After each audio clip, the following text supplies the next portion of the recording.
Olá, galerinha do nono ano, vamos lá, nosso penúltimo conteúdo do nosso último bimestre, né? Eu vou falar sobre o fim da União Soviética com vocês, tá? Como é que sucedeu isso, né?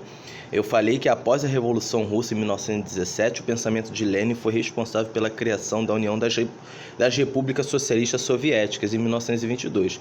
Com a morte de Lenin, a governança da União Soviética, gente, foi assumida por Joseph Stalin, né? Então secretário-geral do Partido Comunista, né? Então Stalin se manteve no cargo de secretário-geral de 1922 até 1952, como primeiro-ministro da União Soviética de 1941 até 1953. Tá? O governo de Stalin, gente, foi marcado pela expansão do regime socialista, principalmente após a Segunda Guerra. Nesse contexto expansionista, Stalin elevou a União Soviética ao posto de superpotência militar. No entanto, em contrapartida, o governo de Stalin também foi marcado pela grande dureza, né, do regime socialista implantado na União Soviética. As repúblicas soviéticas, gente, satélites, eram totalmente subordinados, e quando havia qualquer tipo de manifestação contra a subordinação, o Pacto de Varsóvia reprimia duramente, tá? As denúncias de Khrushchev, gente, quando Stalin morreu em 1953, quando assumiu o poder como secretário-geral do Partido Comunista, foi Nikita Khrushchev, tá? Que se manteve na Secretaria-Geral do Partido até 1964. Esse período foi muito importante para a política da União Soviética. O líder focou na fabricação de bens de consumo. Para os soviéticos, gente, ao invés de investir prioritariamente na indústria pesada, como era o esperado. Porém, o acontecimento mais impactante do governo de Khrushchev, gente, ocorreu em fevereiro de 1956, 3 anos depois de assumir o poder, quando no século XX o Congresso dos PCUs atacou a memória de Stalin, tá? Denunciando abertamente todos os crimes cometidos durante o stalinismo, principalmente durante a década de 1930. Khrushchev tornou público aos números dos expurgos que eram as perseguições políticas promovidas por Stalin, afirmando que mais 1 milhão de pessoas foram presas e milhares de pessoas foram executadas, né? No discurso, Khrushchev também denunciou os erros do stalinismo na condução da Segunda Guerra e na coletivização de terras. Esta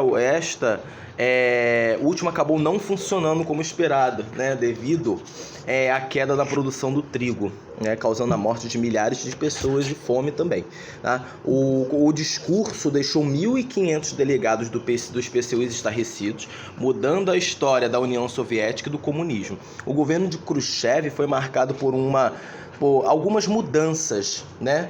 Que foi promovida uma abertura política, permitindo que os críticos de Stalin foram expulsos da União Soviética e voltassem ao país. Os operários obtiveram mais poder de decisão sobre a produção industrial e agrícola. Houve uma significativa melhoria no padrão de vida da população, tá? Teve o atenuado clima de rivalidade com os norte-americanos através da coexistência pacífica, situação que ficou clara com a vista de Khrushchev nos Estados Unidos em 1959, tá? Dentro desse contexto, né, o governo soviético também criou o degelo, né, uma abertura política e cultural que teve como característica a permissão de criticar o governo através de obras artísticas e diminuição de poder da polícia, dentro da política e eliminação das atividades praticadas em diversos campos de trabalho forçado das prisões, tá? No entanto, gente, o governo de Khrushchev, apesar das denúncias acerca, né, do comportamento soviético, não houve mudança. Não havia uma mudança radical na política externa promovida na União Soviética. O início da crise, né? O governo soviético, gente, passava por momentos difíceis, né? Uma vez que Khrushchev havia perdido o apoio dos membros importantes do Partido Comunista, e isto ocorreu pelas denúncias dos crimes de Stalin, pela coexistência pacífica, e também por ter sido obrigado a retirar os mísseis nucleares de Cuba, né? Dessa forma, Khrushchev foi deposto em 1964 e o governo foi assumido por Leonid Brezhnev, tá? Devido ao descontentamento do governo anterior, Brezhnev, né, procurou restabelecer algumas linhas políticas do período stalinista e por isso teve expansionismo territorial como uma das principais características de seu governo, tá? Foi um governo marcado pelo intenso controle da imprensa e caráter mais violento que anterior. Glasnost Perestroika, né? A Glasnost foi um modelo de abertura política criado em 1986, tá? Que além de aproximar a União Soviética do mundo ocidental capitalista, promoveu uma maior abertura para os meios da comunicação, inclusive para criticar o governo, tá? Essa medida possibilitou que ainda outros países pudessem ter acesso às informações sobre a população e, sobretudo, os grupos empobrecidos que habitavam a União Soviética. A Perestroika era um programa de reorganização econômica do país que aproximava o mercado à produção soviética. As outras regiões do mundo, inclusive aquelas que seguiam o modelo capitalista, em si sendo autorizada a atuação de empresas estrangeiras na União Soviética e procurava levar empresas soviéticas a atuar em outras partes do mundo, tá?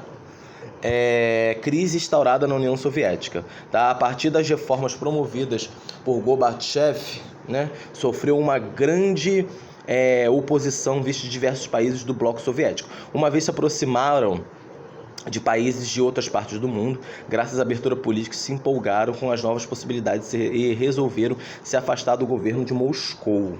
Tá? O Muro de Berlim, em 1961, durante a Guerra Fria, era um símbolo do mundo devido entre blocos socialista e capitalista. Tá? A crise do socialismo real, né, se refletiu também com o governo da Alemanha Oriental. Tá? Então, a orientação socialista, que frente à pressão, a boa parte da população acabou cedendo e promovendo a derrubada do muro.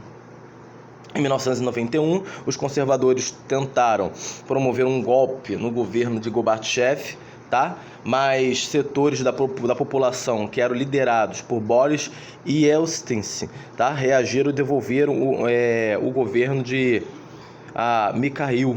Tá? Naquele momento, a perestroika havia se mostrado fracasso, uma vez que a economia soviética seguiu estagnada. Por outro lado, e funcionando, a Glasnost surpreendeu o governo soviético. Tá? Crise no leste europeu. O bloco soviético começou a se desestruturar a partir de 1979.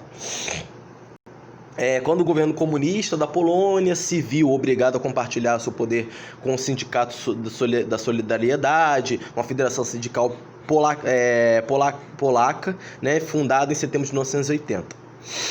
A princípio, esse sindicato teve liderança de Lech Walesa, tá? Tem sido o primeiro movimento sindical não comunista. O país comunista acabou se tornando significativo no movimento social anticomunista. Tá? O processo de reabertura política também envolveu a Hungria e a Bulgária, levando-as a afastar do governo soviético da Tchecoslováquia, além de implementar também a abertura política, e acabou por se dividir em dois países. A questão da Iugoslávia e a guerra da Bósnia. Dentre vários conflitos, tá, que ocorreram dentro do leste europeu ao longo dos anos 90, podemos destacar que a guerra da Bósnia e a disputa entre sérvios e croatas, que remetente à análise, né, sobre a crise dos Balcãs, né, sendo a região do sudeste europeu. Os Balcãs, ao final do século XIX, tinham sua composição um império turco-otomano que ocupava territórios da Ásia e da África e estavam em franca decadência ao perder a posse sobre reinos como Montenegro, Bósnia e da Macedônia. Muitos outros, né, por outro lado, outros países visavam conquistar esses reinos, tá? Desenvolvendo assim uma grande rivalidade entre duas regiões que tinham uma posição política antagônica, que era o Império Austro-Húngaro e a Sérvia. Tá? Os sérvios eram apoiados pelos russos, que vislumbravam a posse de terras como a Tchecoslováquia para se proteger da aliança vizinha. Os austríacos se aproximavam dos alemães, tá? Deixando de lado as rivalidades que existiram entre ambos no passado, e por outro lado a Iugoslávia formava uma federação conjunto de repúblicas originada como fim da Primeira Guerra. Né? Depois, durante a Segunda Guerra, a Iugoslávia foi invadida por nazistas, né, que foram expulsos a partir das ações do exército de resistência liderados por comunistas, tá? Pelo comunista Josip Tito. tá? Assim, a Iugoslávia também passou a viver momentos muito difíceis.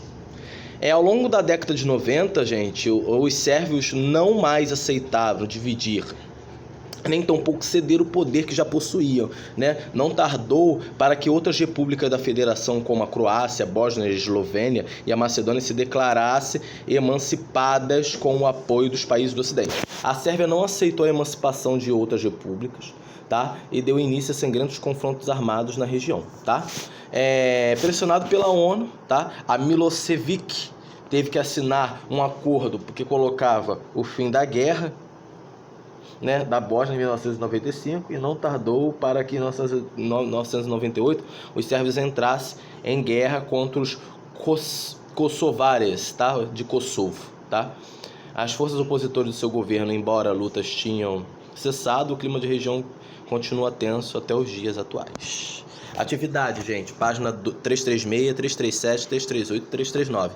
Estou disponibilizando o gabarito novamente, tá? Opção 1, 2, 3, 4 e 5, 6 e 7, 8, 9, 10, 11, 12, 13, 14, 15, 16, 17, 18, a 19 e a 20. Fiquem com Deus, tá? E se cuidem, por favor.